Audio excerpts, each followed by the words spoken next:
Perkenalkan. Udah ini mulai.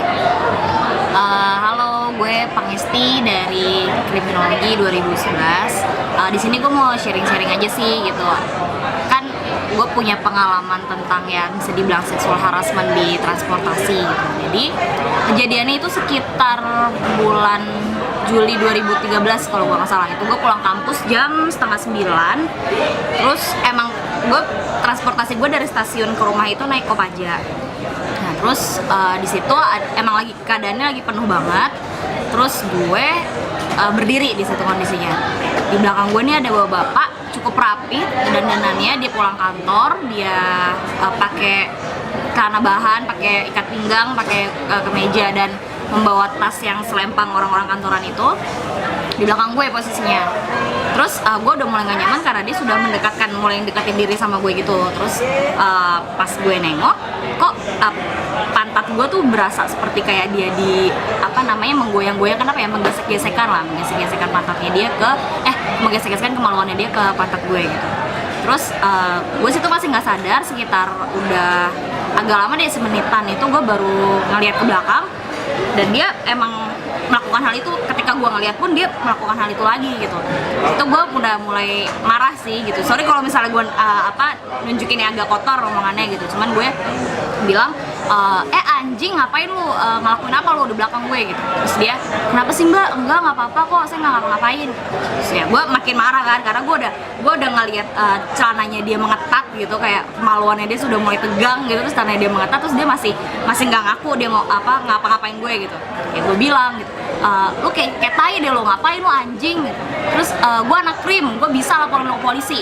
Gue sempet bawa krim karena gue di situ ya gimana ya, kayak gue kesel lah gitu, kayak ini orang nih nggak jelas banget gitu, lo masih kurang ya apa sama istri lo gitu sampai harus ngelakuin ini lagi sama orang lain. Akhirnya orang-orang di Kopaja tuh apatis banget sih, sumpah itu apatis banget karena dia nggak melakukan tindakan apapun gitu, kayak cuman dasar PK cuman gitu-gituin gue doang gitu, nggak membantu gue menyelesaikan masalah itu gitu. Akhirnya mungkin dia merasa tertekan, dia keluar dari Kopaja itu. Terus gue nendang tulang belakangnya dia gue tendang karena gue kesel banget. Akhirnya gue tendang, terus dia jatuh dari Kopaja ke aspal, jadi mukanya dia kena aspal gitu di situ. Terus sampai cuman gue agak terima kasih sama keneknya sih. Jadi pas kita jalan, keneknya tuh noyor kepala si orangnya ini, saya bilang bro yang sopan sama cewek gitu. Di situ gue baru ngerasa kalau ternyata nih di dalam Kopaja itu nggak semuanya apatis gitu. Di saat gue udah menstigma mereka, anjing nih ini orang apatis banget gitu, sampai gue digituin aja sampai nggak ada yang bantuin gue gitu. Cuman akhirnya si keneknya pun bilang, pas dia menoyor kepala si orangnya itu dengan bilang bro yang sopan sama cewek, situ gue baru tahu kalau berarti emang nggak semuanya orang di dunia ini tuh diem aja sama kejadian kayak gitu. Itu sih.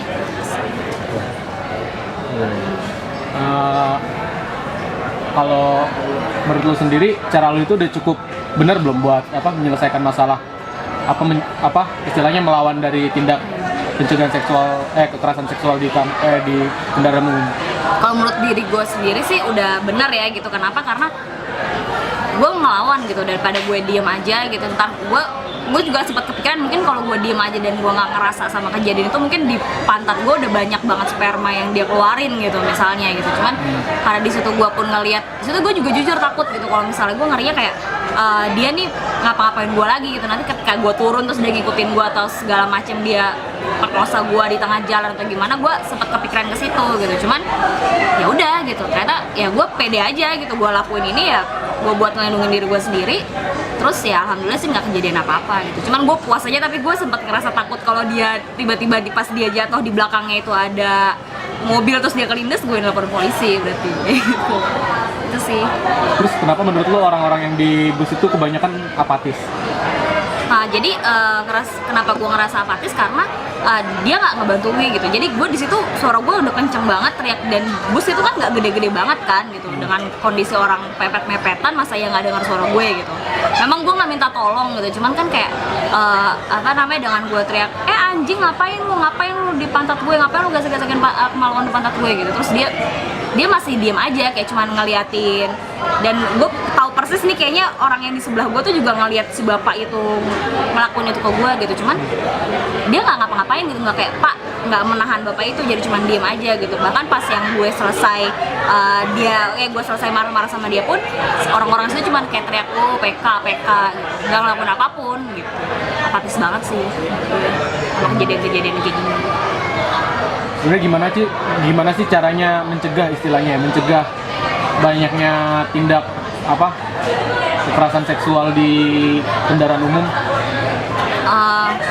Kalau mencegah sih menurut gue kayak pertahanan diri lo sendiri aja gitu, karena apapun yang lo pakai, apapun baju yang lo kenakan saat kejadian itu sebetulnya nggak ada hubungannya sama pemicu dia melakukan itu gitu. Nggak ada hubungan. Kayak waktu itu gue juga pakai baju biasa aja gitu, dan gue nggak pakai baju terbuka, cuman emang tuh orang masih tetap melakukan itu. Berarti kan emang ada hasrat dalam diri dia yang nggak jelas gitu kan, yang tiba-tiba melakukan itu. Cuman kalau misalnya emang untuk mencegah, ya menurut gue lo berani bersuara aja gitu, jangan lo diem aja diginiin gitu, karena ya itu nggak nyaman lah gitu. Ntar lo jangan cuma tiba-tiba kayak diem aja kalau misalnya dia ngelakuin itu, terus nanti besokan lagi berulang lagi, nggak kayak gitu. Jadi mendingan apa yang mau lo lakuin, apa yang mau lo omongin saat itu lo keluarin gitu, jangan diem aja sampai nangis atau gimana gitu. Kalau gue sendiri emang gue anaknya rebel gitu kan, bisa dibilang rebel, jadinya kalau misalnya gue nggak suka sama orang ya gue tonjok sekalian gitu. Sama apa lagi ya terakhir, ada yang mau nambahin nggak? Udah. Mau nanyain nggak nih? Udah sih, paling sama tinggal ngomong apa yang tagline kita itu? Tagline-nya itu mari mulai bicara, saatnya perempuan bersuara. Ya lu kayak di sini sebelum ngomong yang apa tadi? Mari mulai bicara, saatnya perempuan bersuara. Sebelum lu ngomong itu lu kayak kasih pesan dulu dong buat masyarakat Indonesia. Kayak gini. Iya, kayak misalnya yang apatis itu kan sebenarnya kayak gimana gitu. Ya jadi sebetulnya yang bisa ngejaga diri lo sendiri itu diri lo gitu, menjaga diri lo dari tindakan-tindakan pelecehan seksual ini diri lo sendiri gitu. Lo nggak bisa ngandelin orang lain gitu, karena yang pengalaman gue pribadi, orang-orang di sekitar gue tuh apatis banget sama kejadian ketika gue bisa dibilang gue jadi korban di transportasi umum gitu. Ya menurut gue sih ada kalanya lo mempertahankan diri lo, ada lo kalanya menjaga diri lo sendiri supaya ya kejadian-kejadian kayak gini tuh nggak ada yang enak gitu. Oke, menurut mereka si pelakunya itu enak, tapi menurut diri lo kan nggak lah, siapa yang mau sih digini-giniin gitu. Ya, jadinya jangan diem untuk sekarang ini, jangan lo terus terbawa arus perempuan diem, perempuan lemah segala macam, nggak usah gitu.